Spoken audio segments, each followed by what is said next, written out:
Apakah belajar mandiri sama dengan belajar sendiri? Tentu tidak. Belajar mandiri adalah metode atau cara belajar di mana mahasiswa mengontrol proses belajar mereka secara mandiri, termasuk menentukan target atau tujuan, membuat jadwal belajar, menentukan pilihan strategi belajar yang sesuai, dan mengevaluasi proses belajar mereka untuk mengetahui tingkat kompetensi yang mereka peroleh. Dengan kata lain, tanggung jawab atas proses belajar ada pada mahasiswa. Meskipun demikian, bimbingan tetap diberikan guna mengarahkan, mendorong, sekaligus menantang mahasiswa untuk belajar secara mandiri. Oleh UT, hal itu diwujudkan dalam bahan ajar yang self-contained, self-paced, and self-instructional yang dikembangkan pakar dalam pendidikan jarak jauh dan materi sehingga bahan ajar yang dihasilkan untuk menambah pengetahuan dan memperkaya pemahaman mahasiswa terhadap sebuah materi, UT menyediakan beragam sumber belajar tambahan.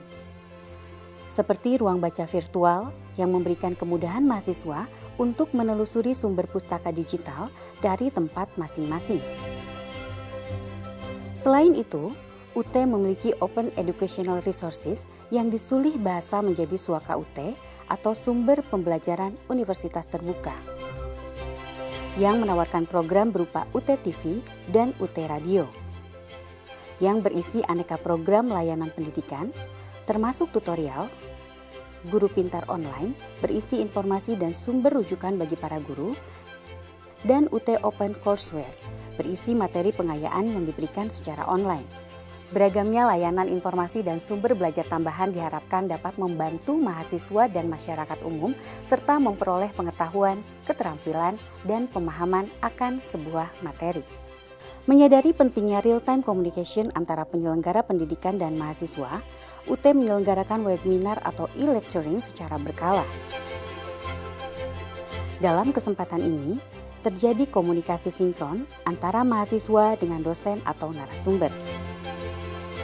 Hal itu secara tidak langsung melatih kemampuan mahasiswa untuk berpikir kritis, berpikir kreatif logis, analitis, dan sistematis, serta kemampuan berkomunikasi. Untuk memenuhi karakteristik proses pembelajaran yang menuntut adanya praktik dan praktikum, Universitas Terbuka bekerja sama dengan berbagai pihak dalam menyelenggarakan praktik mahasiswa. Seperti dengan Kementerian Hukum dan Hak Asasi Manusia, dalam penyelenggaraan praktik, pengalaman beracara mahasiswa program studi hukum. Dinas Pendidikan di seluruh tanah air dalam penyelenggaraan praktik dan praktikum para guru, Direktorat Jenderal Pajak, dan perguruan tinggi lain. Kemitraan dan kerjasama dengan berbagai instansi dan lembaga merupakan bagian yang tidak terpisahkan dalam perjalanan UT yang berdiri sejak tahun 1984. Wabah COVID-19 sejak tahun lalu berdampak pada semakin terbatasnya aktivitas kita semua, termasuk mahasiswa untuk melaksanakan praktik secara langsung atau tatap muka di instansi dan lembaga terkait. Untuk itu, UT menyelenggarakan praktik secara virtual yang diberi nama praktik online atau Praton.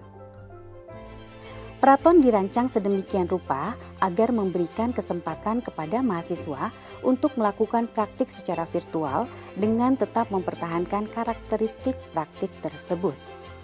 Dengan bimbingan instruktur dan tutor, mahasiswa tetap melaksanakan praktik terbimbing sehingga kompetensi yang dipersyaratkan dapat tercapai dengan baik. Dengan menjunjung tinggi semangat memajukan pendidikan berkualitas di tanah air dan mengedepankan kewajiban akademik, Universitas Terbuka berkomitmen menyelenggarakan proses pembelajaran yang terbaik, terencana, terpelihara, dan terjaga.